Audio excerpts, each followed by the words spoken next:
Você vai ver agora no Jornal da TVTC. PetroCity realiza audiência pública hoje em São Mateus. Em debate, o termo de referência do projeto de construção de um porto em Uruçuquara. Ministro do STF determina o afastamento do presidente da Câmara Federal, Eduardo Cunha. Samarco aguarda a liberação de licenças ambientais do governo de Minas para voltar às atividades. Professor com 35 anos de experiência ensina princípios do judô e forma atletas campeões. Quinta-feira, 5 de maio, o Jornal da TVTC está começando.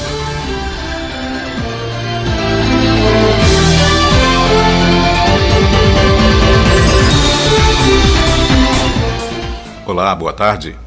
Bando assalta bar e clientes em Jaguaré. A ocorrência foi registrada por volta das 11 horas da noite de ontem em Água Limpa. Segundo a Polícia Militar, 4 indivíduos armados chegaram em um bar e anunciaram o assalto. A comerciante de 42 anos relatou que ela, a filha e o marido, junto com os clientes, foram trancados no banheiro, enquanto os criminosos buscavam objetos de valor dentro do bar.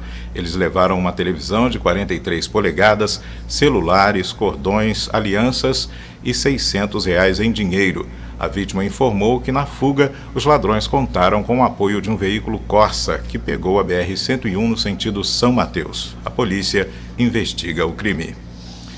E em São Mateus, um motociclista se envolveu num acidente com um carro na madrugada de hoje. A repórter Paloma Tomás tem as informações. O acidente aconteceu aqui na rodovia Otovarino Duarte Santos, em frente ao Centro de Vivência Amélia Boroto. Uma testemunha relatou à polícia que o motociclista vinha no sentido Guriri-São Mateus e, ao se aproximar do cruzamento, um Gol que vinha no sentido contrário fez uma conversão brusca à esquerda sem dar nenhuma sinalização. O motociclista teve ferimentos nas pernas e várias escoriações pelo corpo. A vítima foi socorrida pelo Corpo de Bombeiros e levada para o Hospital Roberto Silvares. O condutor do Gol fugiu sem prestar socorro. Paloma Tomás para o Jornal da TVTC. Obrigado, Paloma. A PetroCity realiza audiência pública hoje para debater o termo de referência do projeto de construção de um porto supply em Uruçuquara, no litoral sul de São Mateus. A audiência está marcada para as 14h no Centro de Convivência de Campo Grande, próximo ao Terminal Norte Capixaba da Petrobras. O secretário municipal de Desenvolvimento, Luiz Fernando Lorenzoni, disse que a audiência atende a uma exigência do Instituto Estadual de Meio Ambiente e Recursos Hídricos, o IEMA.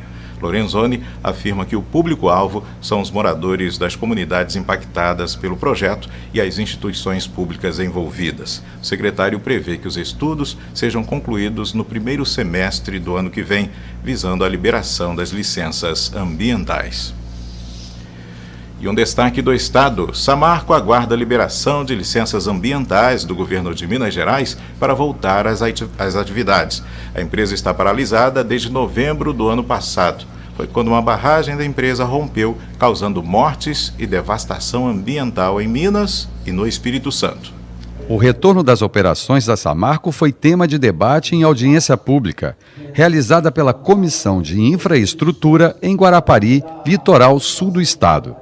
A reunião lotou o auditório do SESC do município.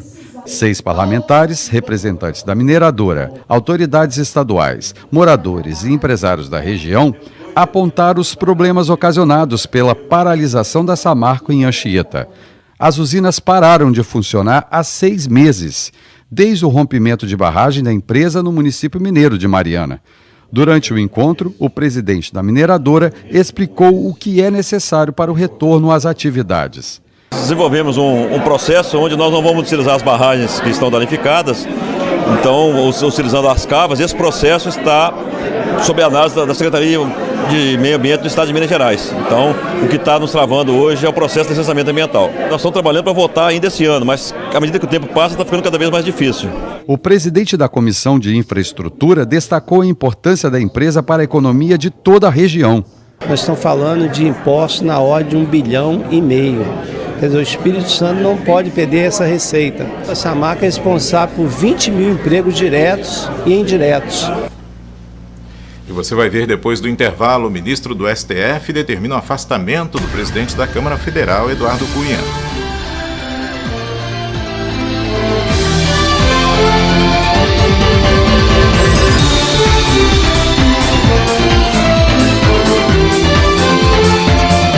Você quer ter mais informação, mais credibilidade, mais conforto? Então assine a Tribuna do Cricaré por apenas R$ 15 mensais. Fazendo uma assinatura, você assegura o acesso às informações do norte do estado capixaba. Você recebe a TC em casa ou no escritório. Quer mais vantagens? Você escolhe o plano que se encaixa no seu perfil e economiza até 40% em relação ao preço de banca. Assine agora, 3763-3382, Tribuna do Cricaré. Coloque suas ideias no papel e a Gráfica Boroto é a solução para os seus impressos. Preparada para suprir as exigências do mercado com qualidade, atendimento, preço e pontualidade na entrega. Impressos tão reais que vão mexer com os seus sentidos. Gráfica Boroto, 3763-4346. Cuide da cidade que você gosta. Não jogue entulho na rua e nem terreno baldio.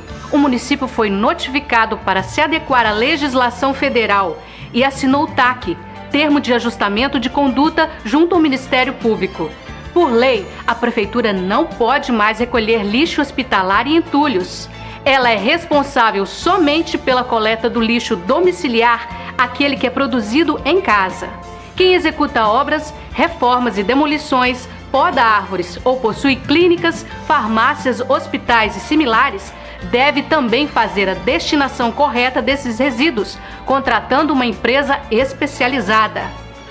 Jogue limpo com a cidade, não jogue mais entulho na rua e nem despeje em terreno baldio. Providencie você mesmo a coleta. Prefeitura de São Mateus. Lugar de publicar edital é na TC. Há 32 anos, Tribuna do Cricaré é o jornal ideal para você publicar qualquer tipo de edital, do poder público, da sua empresa, de associações, cooperativas, sindicatos, clubes e outras entidades. A publicação de edital na TC atende aos requisitos legais e lhe proporciona economia de tempo e dinheiro, agilidade e conforto no atendimento. Além disso, ao publicar seu edital na TC, você está participando do desenvolvimento da sua comunidade. Na TC é legal! Tribuna do Cricaré, há 32 anos, o Diário do Norte Capixaba. FVC é a escolha certa para um futuro de sucesso. Qualifique-se em carreiras promissoras e garanta o seu futuro com um dos nossos cursos de graduação. Valorize sua carreira com nossos cursos de pós-graduação e mestrado em diversas áreas. FVC te prepara para ser o melhor. Não tem o FIES? Nós temos o FINED. Com o FINED fica mais fácil estudar e pagar. FVC, a faculdade aprovada pelos alunos e reconhecida pelo MEC.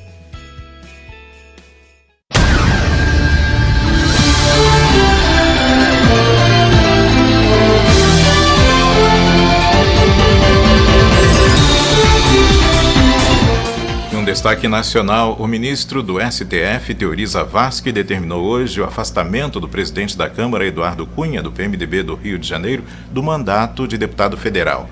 O ministro, que é relator da Lava Jato, concedeu uma liminar em um pedido feito pela Procuradoria-Geral da República, que pedia o afastamento do deputado.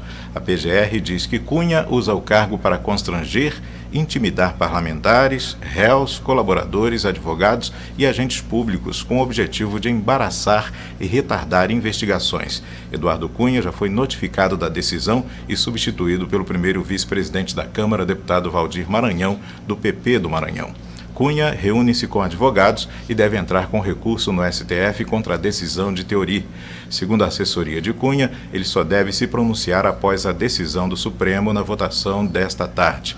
Já o presidente do Supremo Tribunal Federal, ministro Ricardo Lewandowski, anunciou que será julgada na sessão do plenário na tarde de hoje a arguição de descumprimento de preceito fundamental 402, que questiona a constitucionalidade do exercício dos cargos que estão na linha de substituição da presidência da República por pessoas que sejam réus perante o Supremo Tribunal Federal. De acordo com Lewandowski, a inclusão do processo em pauta se justifica pela urgência de seu julgamento e se fundamenta no regimento interno do STF e em precedentes da Casa. E o senador Antônio Anastasia, do PSDB de Minas Gerais, apresentou o relatório na comissão especial que analisa o impeachment da presidenta Dilma Rousseff. O parlamentar sugere que o processo no Senado deve sim continuar. O parecer será votado amanhã. Logo após a leitura do relatório na comissão especial, senadores governistas e de oposição comentaram o texto. Antes mesmo do relatório, a disputa na comissão. Passa agora a palavra ao relator para que ele possa ler o relatório e peça atenção de todos. Muito obrigado, senhor presidente. Vou começar a leitura. Parecer da Comissão Especial do Impeachment. Senhor presidente, eu peço que corte o microfone da plateia. Da Comissão Especial do Impeachment. O senador Antônio Anastasia, do PSDB de Minas Gerais, apresentou um texto com 126 páginas e uma conclusão clara a favor do impeachment. Vale a pena olhar com atenção alguns trechos. Pedaladas fiscais. Em linhas gerais, o que distingue as chamadas pedaladas fiscais das demais formas de contabilização criativa é o fato que aquelas têm como característica nuclear a postergação de pagamentos públicos. Esse cenário, em resumo, revela um paradoxo fiscal digno de atenção. De um lado, a situação econômico-fiscal do país trazia como consequência uma acentuada frustração de receitas. De outro, promovia-se ao mesmo tempo a ampliação de despesas, entre outras situações, à conta de excesso de arrecadação. Ocorria, assim, a evidenciação de resultados fiscais mais favoráveis que a realidade, com o subdimensionamento do déficit primário e da dívida pública federal. Créditos suplementares. De acordo com o artigo 167, inciso 5 da Constituição Federal, é vedada a abertura de crédito suplementar especial sem prévia autorização legislativa e sem indicação dos recursos correspondentes.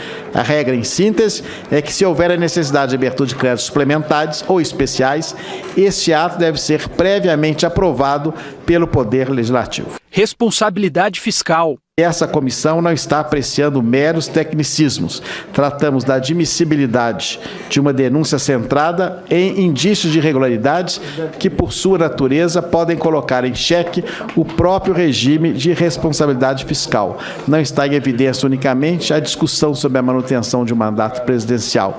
Está em jogo, sobretudo, a avaliação de questões pertinentes à preservação de um patrimônio inestimavelmente caro à nação, isto é, da estabilidade fiscal e monetária.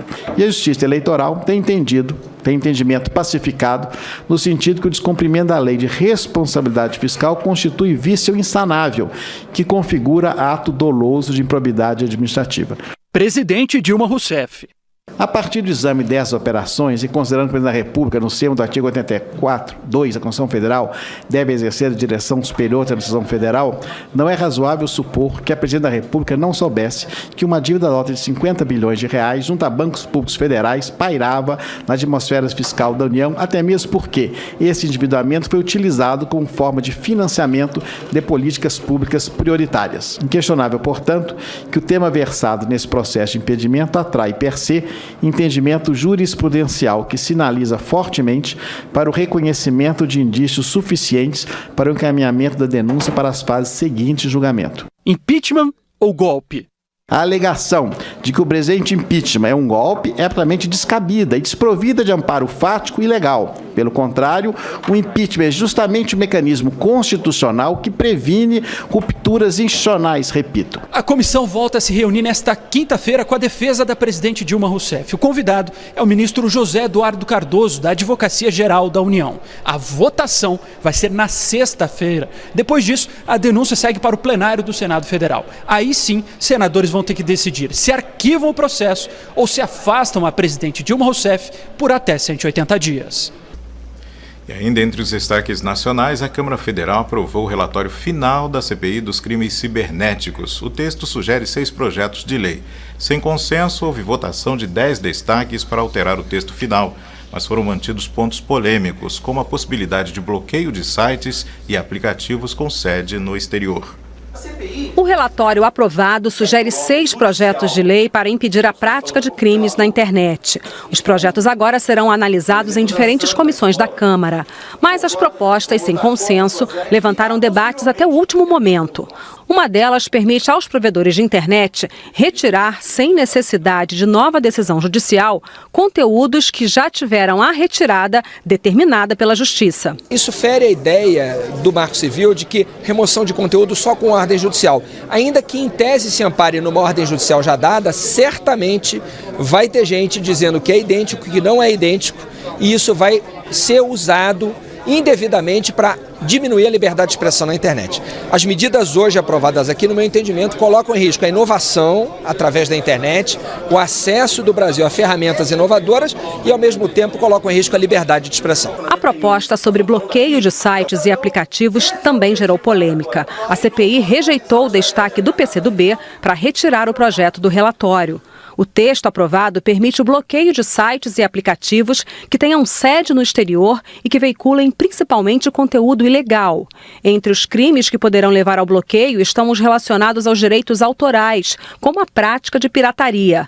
Aplicativos de troca de mensagens, como o WhatsApp, ficam de fora de possíveis bloqueios. As aplicações de mensagens instantâneas de uso público geral ficam excluídas do bloqueio. Não estamos tratando aqui do WhatsApp, ao contrário. Ainda hoje estão dizendo que nós estamos aqui para bloquear o WhatsApp. A CPI se reúne hoje para bloquear o WhatsApp. Não, a CPI se reuniu hoje para defender, como defendeu desde o primeiro momento, as aplicações de mensagens instantâneas. Foram apresentados 10 destaques para retirar pontos do texto. Apenas um foi aprovado, o que trata da ampliação de crimes de invasão de computador apresentado pelo deputado Nelson Marquesan Júnior. O texto final da proposta determina que a invasão de computador ou celular, com ou sem vantagem pessoal, é crime. Hoje, o Código Penal considera crime invadir dispositivos apenas se ficar comprovado o objetivo de destruir, obter ou modificar dados sem autorização. O relatório também sugere um projeto que determina que a Polícia Federal passe a ser responsável pela investigação de crimes cibernéticos que possuam repercussão interestadual ou internacional, quando existe, por exemplo, atuação de quadrilhas. Hoje, a maioria dos crimes praticados na internet é investigada pelas polícias civis estaduais.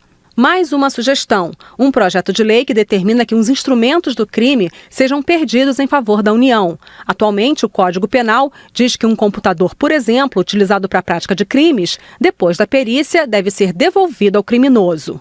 Outro projeto autoriza a aplicação de até 10% das receitas do Fundo de Fiscalização das Telecomunicações, o Fistel, transferidas ao Tesouro Nacional para o financiamento das estruturas de combate a crimes cibernéticos. O que é crime é crime.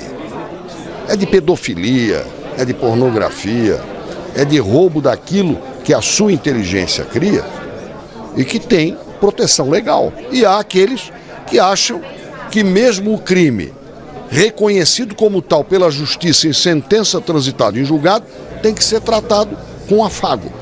Não é essa a opinião que predominou. Algumas regiões do mundo podem ver suas taxas de crescimento cair até 6% do Produto Interno Bruto, o PIB, até 2050, caso nada seja feito para melhorar as políticas de gestão da água.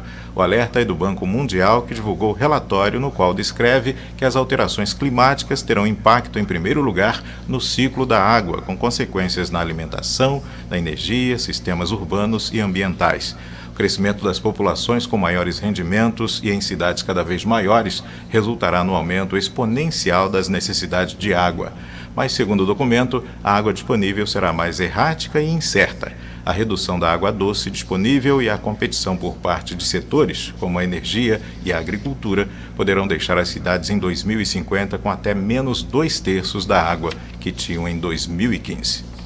E no próximo bloco, o professor com 35 anos de experiência ensina princípios do judô e forma atletas campeões.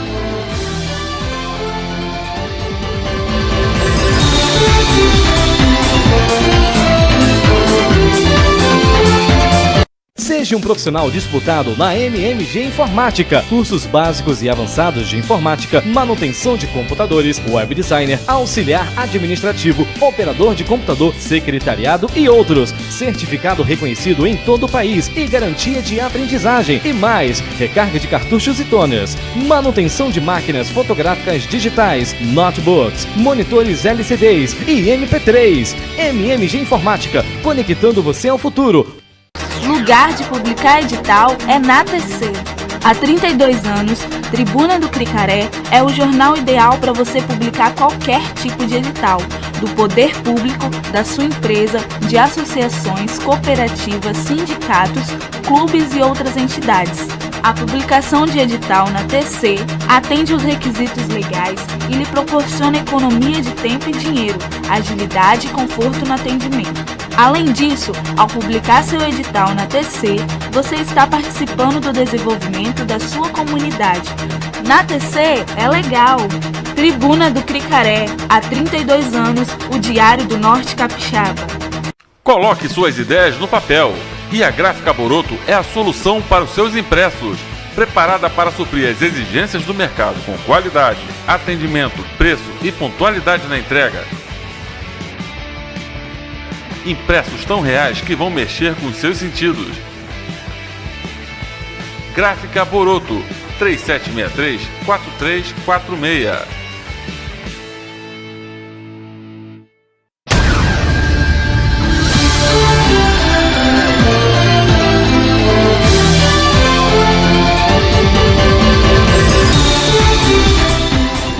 O Plano Safra 2016-2017 vai disponibilizar 202 bilhões 880 milhões de reais para produtores rurais. O valor é 8% maior que o da safra anterior de 187 bilhões e 700 milhões de reais. O novo Plano Agrícola e Pecuário foi anunciado pela ministra da Agricultura, Cátia Abreu, em cerimônia no Palácio do Planalto. Segundo o Ministério, um dos destaques do plano é o aumento de 20% dos recursos para custeio e comercialização a juros controlados. Veja agora a previsão do tempo para hoje em São Mateus e região. Quinta-feira de sol com algumas nuvens, não deve chover. Temperatura mínima de 19 e máxima de 31 graus. Em Conceição da Barra também não há previsão de chuva, mínima de 20 e máxima de 30 graus. E você pode participar da programação da TVTC. Dê sugestões de reportagem ou mande vídeos ou fotos sobre algum acontecimento aí na sua rua, na sua comunidade. Envie para a gente pelo nosso portal. Basta acessar www.tvtc.com.br e clicar no ícone TCNauta. É a TVTC interagindo com você. A experiência de 35 anos tem feito a diferença na Escola de Judô do CEP. O professor Marcos Valério ensina os princípios do esporte para alunos a partir dos 4 anos de idade e forma atletas campeões. No judô tem muitas quedas, faz um barulho danado, mas eles garantem que não machuca. Claro que depende da prática. Experiência o Marcos Valério tem o suficiente. Ele pratica judô há 35 anos. Já foi campeão estadual e campeão brasileiro e hoje participa de competições de nível master. Ele dá aulas para 12 alunos por meio da associação PWF, em parceria com o CEP. Aqui, junto com essa parceria, todas as terças e quintas, a partir de 4 anos de idade, é onde a gente começa a colocar para eles essa parte de treinamento, a parte do respeito mútuo, essa filosofia, a nossa doutrina do judô. É onde que eles aprendem uma coisa lúdica, o que vem a ser, para a criança, a faixa etária de 4 até 6, 7 anos, é a coisa mais lúdica, que seria aprendendo brincando, certo? A gente coloca algumas brincadeiras e faz essa inserção de brincadeira junto com a parte do judô. Segundo Marcos, há alunos com síndrome de Down e outras necessidades especiais. Para eles, é feito um treinamento diferenciado. O professor destaca também que a atividade é excelente para a saúde. Hoje, pela Unesco, o judô da faixa etária de 4 até os 21 anos é considerado o melhor esporte para ser praticado. Não só para as crianças, como para os jovens, adultos também. Nos grandes centros nós temos atletas que voltaram a treinar com seus 50, 60, 65 anos. E temos atletas que começaram os treinamentos com 55, com 60, com 70 anos em grandes academias. E aqui também nós esperamos aquelas pessoas que têm interesse em vir, entendeu? Para o esporte, não só para o físico, entendeu? Para a saúde, nós estamos absorvendo tudo dentro das suas modalidades, né? Da faixa etária, inserindo para eles a nossa filosofia do judô. Stephanie tem 14 anos e treina desde os 6. Nesse período já conseguiu alguns títulos. Fui campeã estadual, segundo lugar no brasileiro, regional em Minas Gerais. Fiquei em terceiro lugar no ano passado, no regional em Salvador. E no ano retrasado, fiquei em segundo lugar de novo em Minas. Quando pergunto qual judoca que Stephanie admira, ela responde com entusiasmo. Sim, Sara Menezes. Pretende ser como ela um dia? Sim. Para Marcos, no Brasil, há muitos atletas que se destacam no judô. Ele acredita que a Olimpíada deste ano trará ainda mais visibilidade ao esporte. O judô, ele é um esporte olímpico, é o que mais traz medalha para o Brasil. Aqui dentro nós temos uma equipe muito forte, creio que nós vamos se despontar, praticamente trazer boas medalhas para cá, medalhas de ouro. Tem alguns atletas que ainda estão se aperfeiçoando ainda para chegar ao auge, mas você pode ter certeza que o esporte em si, o judô, ele tem uma grande contribuição. E as Olimpíadas para o Brasil vai ser de grande exemplo, né, para apagar um pouco essa imagem que está tendo atualmente para fora do Brasil. Pelo menos a gente fazer um esporte bonito, uma Olimpíada bonita para os outros países saberem que o Brasil também é capaz e consegue fazer um bom esporte aqui dentro. E o Jornal da TVTC termina aqui. Você pode rever as reportagens de hoje acessando o nosso portal tvtc.com.br. Clique no ícone Vídeos. TVTC, a televisão da gente. Uma boa tarde para você.